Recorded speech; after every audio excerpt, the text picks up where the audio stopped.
so I don't forget. Chief Acevedo, even though I know it, always start to just say and spell your first and last name and your title now. Sure. Art, A-R-T, Acevedo, A-C-E, V as in Victor, E-D-O, and I'm the interim police chief in Aurora, Colorado right now. And I want to remind our viewers, let's talk a little about your work experience. You were here in Austin, Houston. Let's talk about that a little. Yeah, I was in Austin for 9.5 years as the police chief, and in Houston, Texas for almost 5 years as the police chief there. So, Chief, I want to just really jump right into this.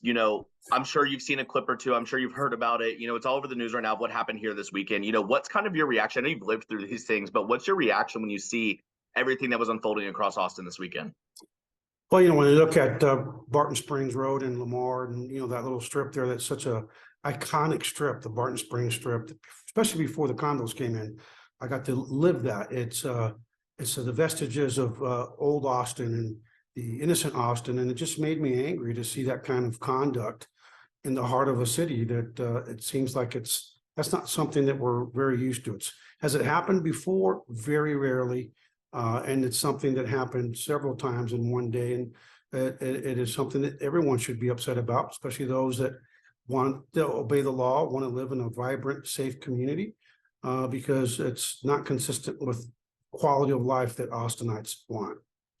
And I want to talk about that too. We talked about how it's happened, but it's rare. But in your experience across Austin, Houston, I believe you were in Miami also, right, for a little. Yeah. You've lived these situations. You've seen them in real time. The big question here is it was described as street racing, but this was obviously also like a takeover, right? Can you kind of explain to me what you've seen in your experience also?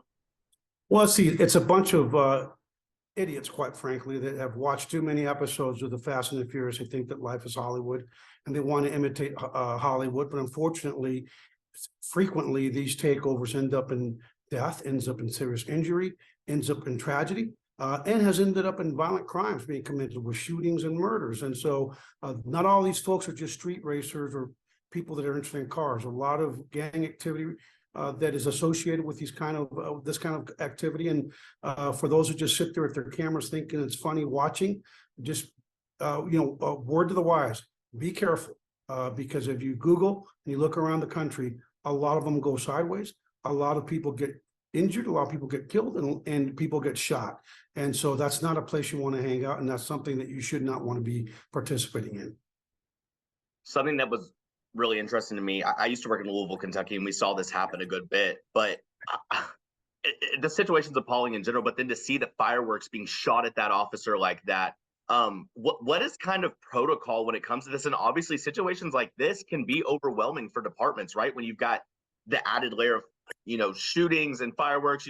What's kind of protocol with this? Well, first of all, we're talking about the Austin one on Barton Springs and Lamar. But I believe I saw one that was involved in the Travis County Sheriff's unit in Pflugerville. Nobody's talking about that. And my recollection was people are jumping on the car with the deputy there. And quite honestly, if I were that deputy, I would have accelerated out of there because my life would have been in danger. But you're dealing with the district attorney that's more interested in going after police officers in very trying circumstances instead of holding bad actors accountable. Where's his statement? Where's the DA's statement on what's going on, right? He needs to speak out. Is he going to be just the anti-police DA for Travis County, or is he going to be a law and order guy, or what is his priority? Because quite honestly, this is not the Austin I almost spent 10 years in. My family's still in Austin, and I'm back and forth working in Colorado right now, but it angers me to no end because of bad public policy, bad prosecutorial policy, bad in terms of the constant drumbeat that Austin PD has broken, when in fact it's not perfect. They've made mistakes like every other agency, like every other entity, whether it's law enforcement, and the military, doctors, people. There's no such thing as perfection, but it's a constant drumbeat. It's the constant anti-policing sentiment where the activists that are the same people that come to City Hall every week are the ones that are carrying the day in terms of public policy, while the rest of Austinites who support the police department, they need to start speaking out. They need to start reaching out to the mayor, the council. They need to start voting. They need to start paying attention because elections matter. And what we're seeing in Travis County is that crime is going in the wrong direction, and so is the rule of law. It's starting to disappear, and that's it's really disheartening. I want to skip down actually to one of my last questions, though. This is really interesting. You brought this up. The city right now is currently in a standoff with the APA over a 4-year contract that was actually already agreed upon with the city. Council decided to shoot that down to float up a kind of 1-year contract. I'm sure you're familiar a little bit with that. But of course, the APA said, we spent over a year negotiating that 4-year contract. We're not going back to the table. So it's kind of in limbo right now. And when you see situations like this, does that just show the importance of something needing to be done? Right now, you've got kind of a standoff with council in your police union, your police department. There's already retention issues, and also it secures benefits. How important is it for them to come to an agreement, especially when we see situations like this that can be overwhelming?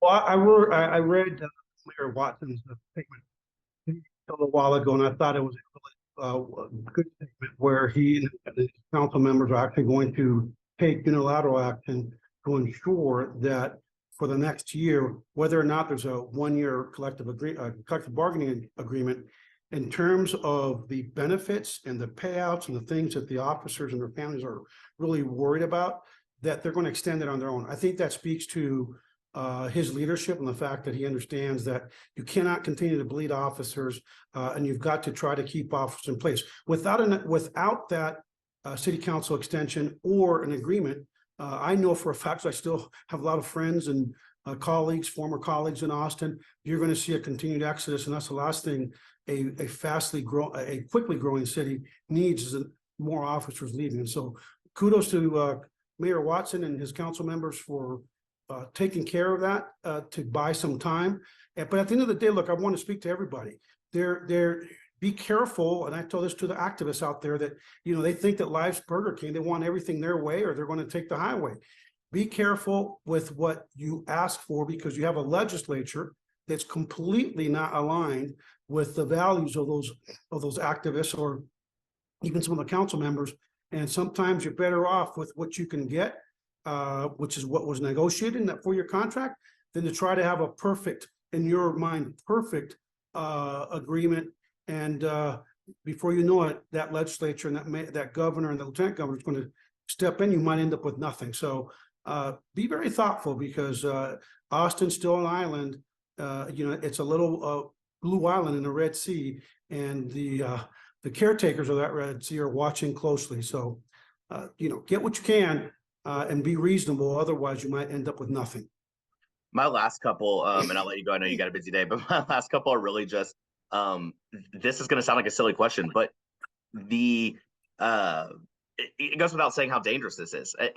This was not just one. We talked about multiple cases. We talked about Pflugerville. We talked about over on Barton Springs. But just to focus in on Barton Springs for a second, we know how populated that area is, especially on a Sunday, right, or in a weekend, right before big President's Day. How dangerous. It's a holiday weekend. Yeah, how dangerous is it to see these, happen with crowds all about? It's very dangerous. We've seen it across the country. It's not just a problem in Austin. So maybe the legislature, the governor and the lieutenant governor, they need to look at putting some teeth into the consequences when we catch these idiots that are getting people injured, getting people killed, getting police officers injured, that have no regard. Those people that were jumping on cars, breaking cars, they should be charged when they're caught with rioting. And I hope that the consequences are severe enough for the next idiot that might come along will think twice about acting like uncivil and acting without due regard for the safety of the officers or the other members of the public in the vicinity. And how important is it? I believe Dan Patrick has come out and said something, but Governor Abbott, I believe, has still not released a statement or anything about what happened. Do you think it's important that he lift his voice up to say, we can't do this right now? Or do you think it's important just for him to have a voice on this cause at all? Yeah, I would hope so. All he talks about is the border. I mean, it's fodder for his base. And quite honestly, while he focuses on the border, our big cities across the state of Texas are suffering from public safety challenges that quite honestly would be well served if the state, instead of spending billions of dollars on the border, would give some of that funding to the local agencies across the state of Texas. Because if you look at it, he always talks about defunding, but in essence, when you're doing the federal government's job and not doing your own job by taking care of public safety in the communities that you are responsible for, Governor, you are in essence defunding the police by taking those state dollars and spending them on a federal responsibility instead of taking those dollars and spending them in our big cities, where I can tell you places like Houston and Austin, where they're so under policed, so understaffed, can use every bit of the help that the state can muster. Chief, my last question is, and I don't want to minimize what happened. I want to talk about the difference between like a drag race and then a true takeover, only because our viewers, it can be confusing when you hear things like a drag race. Sometimes those from your experience seem like they're somewhat off the map, right? Like this truly was a takeover in your opinion, right? Like, what do you think about that? Is there a difference there? I know they're both dangerous and illegal, so I don't want to minimize. Yeah, I mean, look, they're both dangerous. They're both short-sighted, and they're both, again, a bunch of adults and young people thinking that imitating the Fast and the Furious, and thinking that, but look what happened to Paul, the actor from Fast and the Furious, out there speeding in that, I think it was a Porsche back many years ago, and ended up dying in Southern California. The takeovers end up being even more dangerous, because amongst that crowd are members of gangs.